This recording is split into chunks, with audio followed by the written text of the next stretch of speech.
pal Joe here, and today's episode, let's take to the sky, and I'm going to talk about how to have a successful air raid, some basics. We're going to take it back to the basics real quick before we go right along, and then we're going to discuss some trends and how to assess those bases on whether it's a good idea to air raid, or show you some replays on what guys are doing to mitigate the damages done by these defenses.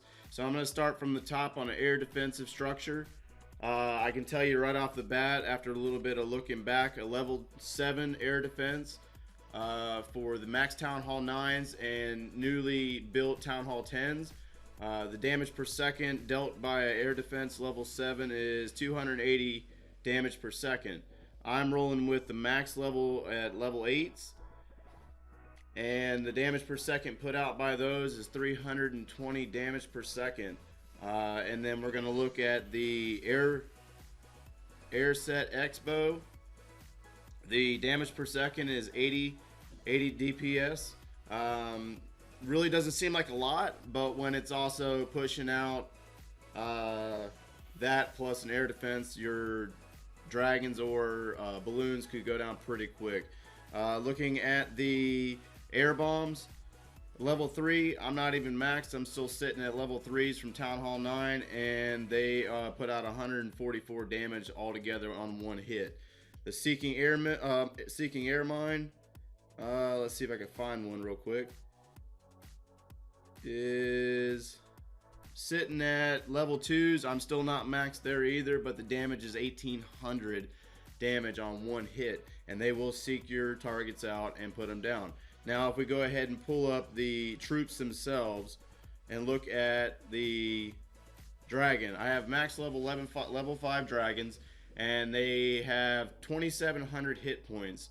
2,700 hit points going into a level 8 air defense, putting out 280 damage per second. So 3 shots is going to take off 600 to 800 points right off that dragon automatically. Plus, if it gets hit by 1800, that's one dragon down automatically. So real quick, I'm going to look at the balloons. And a balloon, a lot of times we're grouping those together. They have 545 hit points per balloon. So grouping them together, getting hit by 1 or 2 Seeking Air Mines, that's 1800 hit points off that Seeking Air Mine, and you're going to lose 2 to 3, maybe 4 balloons, depending on how many balloons you have grouped up together. So that takes us past the basics. A lot of the trends right now is on defensive layouts is that we're grouping our air bombs and our Seeking Air Mines all around the air defenses. In the case of a Lava Hound coming in, a Lava Hound has 6,700 hit points. It is considered a tanking troop for the air troops, and a lot of times we're grouping up our air bombs and Seeking Air Mines around that air defense in the event that we can take down that Lava Hound faster. Okay, so we're going to go ahead and see how to assess a base. A couple of key points to look for when you're assessing a base on whether it's a good idea to raid it with an air composition or stick to a ground composition. So I'm going to use my own base as it sits currently, and I'm going to pick out a couple of things on that, what you need to look for first when you're going into use an air composition on a base. Starting with how many air defenses are there. So clearly on my base you can see all 4, 1, 2, 3, and 4. Placement of them. Are they placed on the outer skirts of the base or the outer perimeter so they're easy to snipe off with a queen walk? Or are they deeper inside the base? Do you need to use Lava Hounds to tend to 1 or 2 of them at once? Or are you going to use a Zapquake technique, meaning 2 lightning spells and an earthquake spell to take 1 of them out at a time? Those are things for you to decide.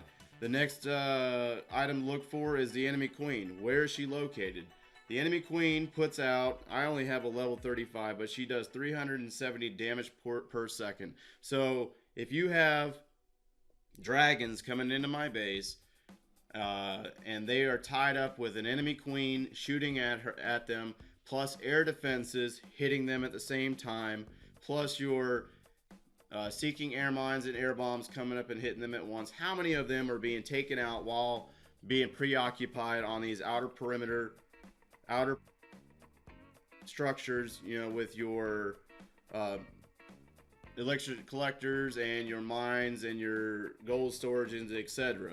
Okay, the next thing we're going to look for is the Inferno towers. Are they set to multi or single? I know that a single target Inferno will take out dragons excessively quick. We know that if we change it to single and look at the damage per second, the single target Inferno tower will put up to 1400 damage per second as it boosts up in power. So before I forget to do that, I'm going to change it back to multi because I don't really run singles. The next structure we're going to look for is the wizard towers. They do splash damage, and on a group of balloons, they are devastating, putting down balloons all at once. Even though I only have the level 8s, they do still put out 48 DPS, and they hit multiple targets at once, hence the splash damage, okay? So that's a little bit of the basics and what we're looking for when we're assessing a base. So I'm going to take you into our current war. We're currently up 77 to 61. I may or may not do a recap on this war. It really wasn't anything special. However, it's another one of those wars that we're having a lot of fun and taking some names as we go. So I'm going to take you down to number 15. Number 15, hit by Sephiroth. Seph is a Town Hall 11, built like a Town Hall 9, so he is like a 0.5, whatever you want to call it.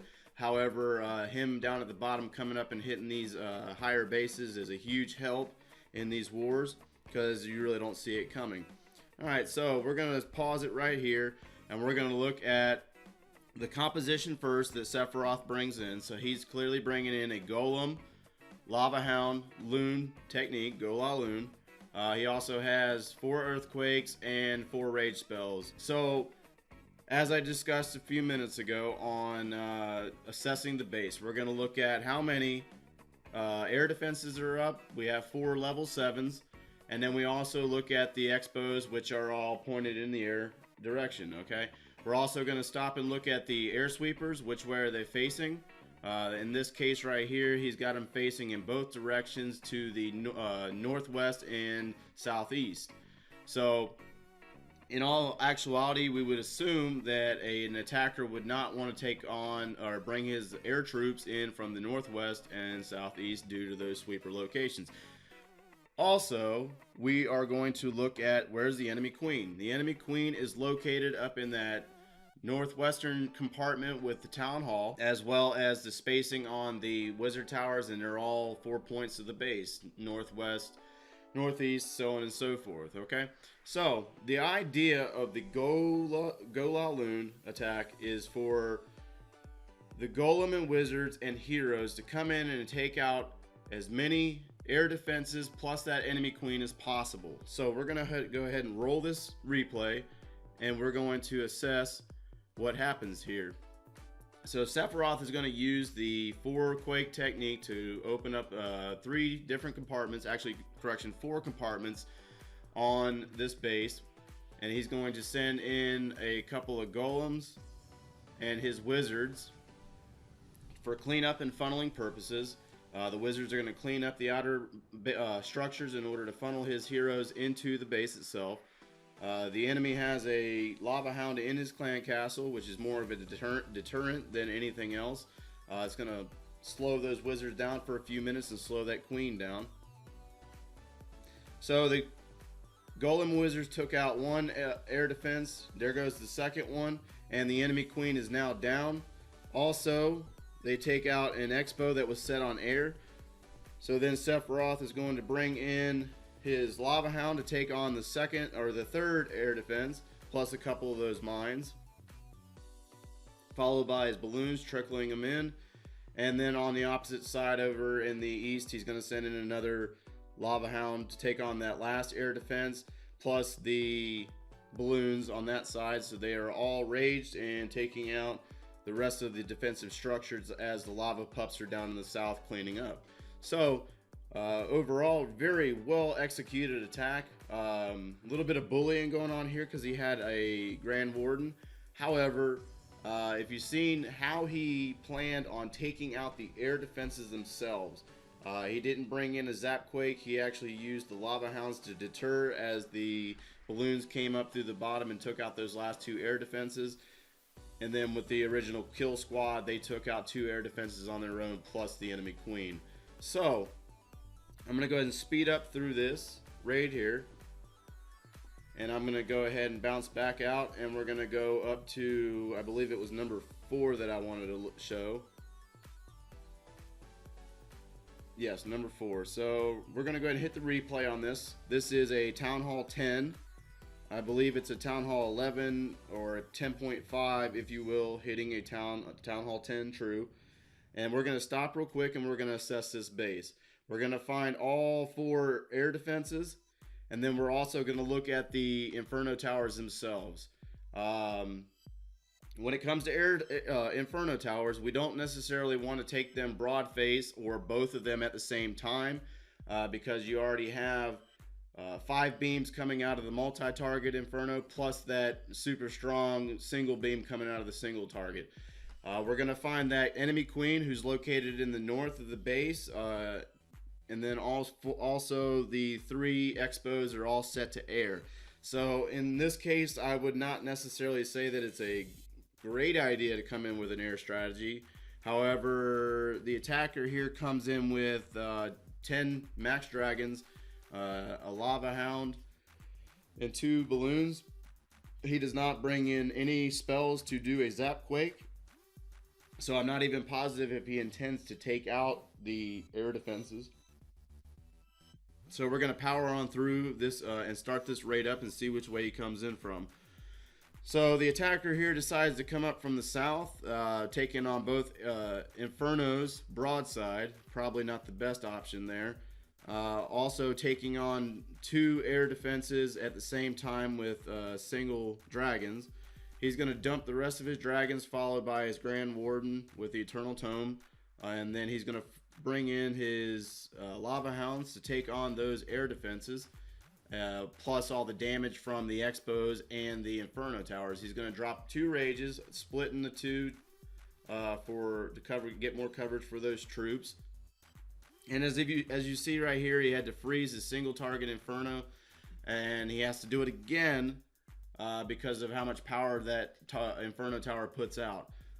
He finally gets the Town Hall down with 1 single dragon, but if you pay attention, there's still a air defense up top that's still hitting the dragons in the center, so the Inferno Tower does not go down, and now his dragons are just circling the outer perimeter of that base, getting hit by the air mines and the Seeker, plus the air defense itself. So pretty much fizzles out this attack at 50%.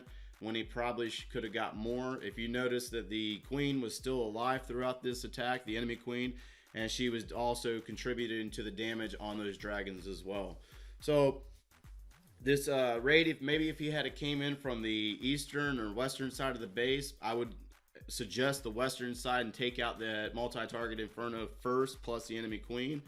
And then maybe if he had a Zapquaked 1 or 2 of those air defenses, it might have helped him get a little bit more percentage on this attack. But still a 2-star attack and a good execution on that.